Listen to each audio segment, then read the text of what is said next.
senadora. Siyempre, no, palakpakan natin si senadora. Na walang sawa talaga natulog natin. Alam naman natin yan. Walang katuga-tuga, di ba? Una-una kung nasan tayo ngayon, di ba? Ito ay ng kanilang pamilya, si Senadora, si Senator Mark Villar, at si Congresswoman Camille Villar. Napakasipag talagang biglan sa proyekto. Villar, Jim, Manuela Forsi, Barangay Pamplona 3. Ang tatay ko po ay dating barangay captain sa Daniel Fajardo for 16 years, pati ang nanay ko. No?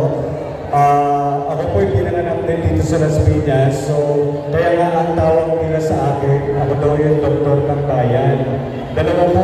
Noong araw, noong mga 2009, nagsimula kami na pumasok sa serbisyo publiko ni dati pang Congressman Mark Villar.